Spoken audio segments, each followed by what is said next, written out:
वृंदावन एक ऐसा स्थान जहाँ हर कोई जाना चाहता है, क्योंकि ये जगह हमारे कृष्ण कन्हैया की लीला स्थली है और वृंदावन को व्रज भूमि का हृदय भी कहा जाता है। तो अभी कुछ दिन पहले मुझे भी वृंदावन जाने का सौभाग्य प्राप्त हुआ, तो मैंने सोचा क्यों ना उन खूबसूरत पलों को आपके साथ भी साझा करूं। तो चलिए फिर चलते हैं मथुरा वृंदावन। तो यात्रा करते हैं प्रारंभ। मैं घर आई हुई थी और अभी हमारी जो ट्रेन है वो प्रयागराज से आगरा के लिए है, वहाँ से हम जाएंगे वृंदावन। तो ट्रेन आ चुकी है और हमारी ट्रेन थी वंदे भारत। तो बस यहाँ से होती है यात्रा की शुरुआत। प्रयागराज से मथुरा की डायरेक्ट ट्रेन नहीं मिल रही थी, तो इसलिए हमने सोचा यहाँ से आगरा चलते हैं और आगरा से फिर चलेंगे मथुरा। तो अभी आगरा को छोड़ते हुए हम पहुंच चुके हैं मथुरा और ये है मथुरा स्टेशन। तो हमने सोचा था पहले हम वृंदावन चलेंगे और वहाँ से सारे स्थानों के दर्शन करने के बाद हम आएंगे मथुरा और वहाँ पे करेंगे जन्मभूमि के दर्शन। पे पहुँचते पहुँचते हमें रात हो चुकी थी। यह है हमारा होटल और सुबह का हमारा प्लान था घूमने का। गुड मॉर्निंग दोस्तों, सुबह हो चुकी है और अभी हमारा प्लान था कुछ खाने का, क्योंकि घूमने के लिए एनर्जी चाहिए ना। तो सबसे पहले हमने सोचा कुछ बना लेते हैं। मैं अपने साथ लेकर के आई थी इलेक्ट्रिक केटल और उसमें मैंने बनाया इंस्टेंट पास्ता। इससे हमारा टाइम भी बच गया और हमें घर का खाना भी मिल गया। अगर आप ट्रेवलिंग कर रहे हैं और आपका 1-2 दिन रुकने का प्लान है तो ये केटल आपको बहुत हेल्प करेगा। इसमें आप तहरी, खिचड़ी, पास्ता, मैगी कुछ भी बना सकते हो। तो पेट पूजा करने के बाद अब हमने सोचा चलो चलते हैं बांके बिहारी दर्शन करने के लिए। तो बांके बिहारी जी के दर्शन के लिए सबसे पहले हमने ई रिक्शा किया, क्योंकि हमारे रूम से मंदिर लगभग 1 किलोमीटर की दूरी पर था। चलो चलते हैं कान्हा जी के दर्शन के लिए और उसके साथ ही हम जान लेते हैं बांके बिहारी जी के बारे में कुछ ऐसी बातें जो कि हमें जानना बहुत ही जरूरी है। इस मंदिर की स्थापना स्वामी हरिदास जी ने की थी और हरिदास जी तानसेन जी के गुरु थे और प्रभु हरिदास जी को राधा रानी और भगवान श्री कृष्ण ने दर्शन भी दिया था निधि वन में। तब स्वामी जी ने उनसे अनुरोध किया था कि हमें एक ऐसी मूर्ति चाहिए आपकी जिसमें आपका एकाकार स्वरूप हो। के अनुरोध पर दोनों एकाकार होकर एक मूर्ति के रूप में प्रकट हुए, जिसे आज हम बांके बिहारी जी के रूप में जानते हैं और उनकी पूजा करते हैं। और दोस्तों आपको पता है बांके बिहारी जी की मूर्ति में इतना सम्मोहन है कि अगर कोई लगातार उनकी आंखों में ज्यादा देर तक देखता रहेगा तो वो सम्मोहित हो जाएगा। तो इसलिए जब भी आप इस मंदिर में जाते हैं तो आपको दिखता होगा कि बार बार उनके चेहरे पर्दे से पुजारी जी ढकते रहते हैं। तो अभी बांके बिहारी जी के दर्शन प्राप्त हो गए। जब प्रभु के दर्शन होते हैं तो ऐसा लगता है कि आप सुख के अथाह सागर में डुबकियां लगा रहे हैं और उनको देखते ही स्वयं ही आपके आंखों से अश्रु की धारा निकलने लगी। तो यहाँ से दर्शन प्राप्त करने के बाद अब चलते हैं निधि वन की तरफ, जो कि बांके बिहारी मंदिर से थोड़ी दूर पर स्थित है। निधि वन वृंदावन का एक अत्यंत रहस्यमय और बहुत ही पवित्र स्थल है, जो कि भगवान श्री कृष्ण और राधा रानी की रासलीलाओं से जुड़ा हुआ माना जाता है। और आज भी श्री कृष्ण और राधा रानी गोपियों सहित यहाँ पे रासलीला करने आते हैं। तो इसलिए सूर्यास्त के बाद यहाँ पे किसी को भी रुकने की इजाजत नहीं है। आप देख सकते हैं यहाँ पे आपको एक भी पेड़ सीधे नहीं मिलेंगे। सारे जो पेड़ हैं वो ऐसे ही झुके हुए हैं और ऐसा बोला जाता है कि रात्रि के समय ये सारे पेड़ ही गोपी ग्वाल बन जाते हैं। और दोस्तों यहाँ पे तुलसी के जितने भी पेड़ उगते हैं वो सारे जोड़ों के साथ उगते हैं, जो कि राधा कृष्ण के प्रेम के प्रतीक के रूप में माने जाते हैं। तो हम भी पहुंच चुके हैं निधि वन में और यहाँ पे सभी लोग बहुत ही ज्यादा खुश दिख रहे हैं। और अगर बात करें भीड़ की तो बहुत ज्यादा भीड़ थी। ऐसा लग रहा था कि पूरी दुनिया ही कृष्णमय हो गई है और सारे लोग यहाँ पर कान्हा जी के दर्शन के लिए आ गए हैं। मैं आपको दिखाती हूँ कैसे सब कृष्ण भक्ति में मगन है।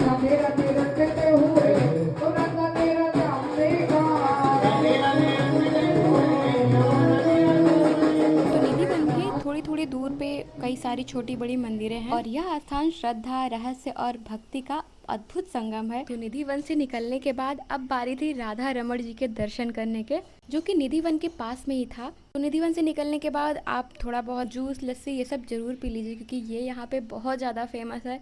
और दोस्तों गर्मी बहुत ज्यादा पड़ रही थी, तो ऐसे में ये सारी चीजें तो आपको बीच बीच में पीते ही रहना चाहिए। तो अभी हम पहुंच चुके हैं राधा रमण जी के मंदिर में, कि गोपाल भट्ट स्वामी जी द्वारा बनाई गई है। एक दिन वो नेपाल की गंडकी नदी में स्नान कर रहे थे। वहाँ उन्हें 12 शालिग्राम शिलाएं प्राप्त हुई, तो वे उन्हें वृंदावन लाकर उनकी श्रद्धा से पूजा करने लगे। पर उनके मन में ये इच्छा थी कि अगर भगवान जी के हाथ पैर होते तो वो उन्हें अच्छे से सजा पाते, उनको वस्त्र और आभूषण पहना सकते। तो एक दिन सभी भगवान के विग्रहों को सुंदर वस्त्र आभूषण पहनाने के बाद वो सोचने लगे कि शालिग्राम जी को कैसे वस्त्र पहनाया जाए, उनको कैसे सजाया जाए। तो रात में सोते समय इसके लिए उन्होंने भगवान से प्रार्थना किया और जब वो सुबह उठे तो उन्होंने देखा कि शालिग्राम शिला ने स्वयं को त्रिभंग मुद्रा में श्री कृष्ण के रूप में खुद को बदल लिया है। और यही विग्रह आज हम राधा रमण जी के नाम से जानते हैं। तो यहाँ से दर्शन प्राप्त करने के बाद थोड़ी देर के लिए हम लोगों ने रूम पे जाके आराम किया और उसके बाद शाम को हम लोग निकल चुके थे प्रेम मंदिर दर्शन के लिए, और उसके साथ ही हमें जाना था इस्कॉन मंदिर भी।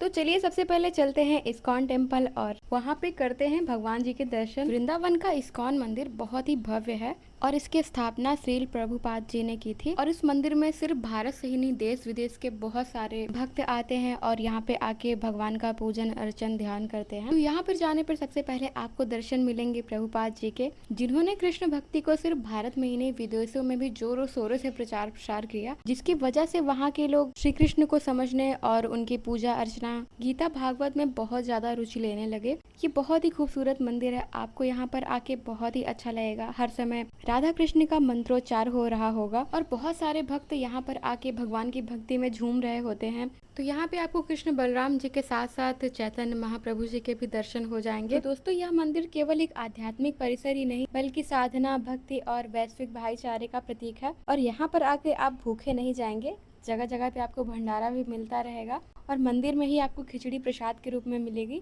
तो हमने भी खिचड़ी प्रसाद खाया और अब हम चलते हैं वृंदावन के एक और खूबसूरत मंदिर की तरफ, जो है प्रेम मंदिर। और वहाँ पर जाने के लिए हमने किया ये ई रिक्शा।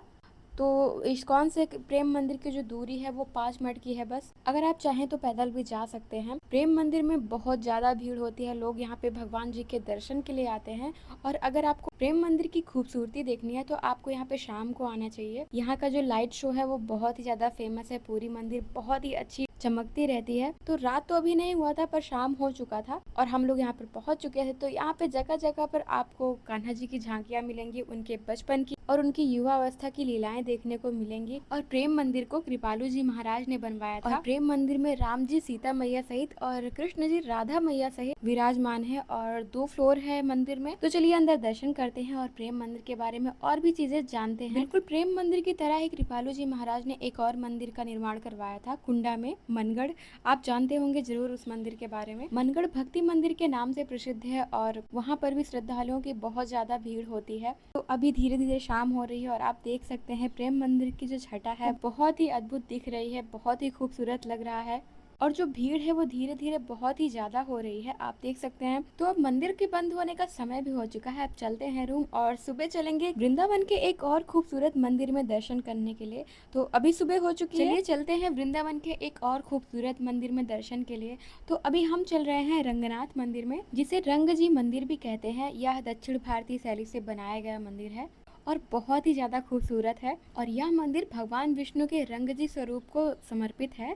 और दोस्तों यहाँ जाते समय आपको ये ध्यान रखना है कि अगर आपने चश्मा पहन रखा है तो उसको जरूर उतार देना है, नहीं तो यहाँ पे बहुत सारे बंदर हैं जो कि सबसे पहले आपके चश्मे पर अटैक करेंगे और फिर वो चीज आपको वापस से नहीं मिलने वाली है। और दोस्तों यहाँ पे विष्णु जी की शयन मुद्रा में मूर्ति है। तो अगर आप वृंदावन आ रहे हैं तो इस जगह पे आप जरूर आइएगा, आपको बहुत ही अच्छा लगेगा। और इस मंदिर के अंदर भी कई सारी मंदिर है जहाँ पे जाके आपको दर्शन करने हैं। बहुत ही खूबसूरत है, बहुत ही अच्छा अनुभव था। तो यहाँ पे भी दर्शन हो चुका है और तो यहाँ पे भगवान जी के दर्शन हो चुके हैं। अब बारी है दर्शन करने की यमुना जी की। तो चलिए चलते हैं केसी घाट और करते हैं यमुना जी के दर्शन।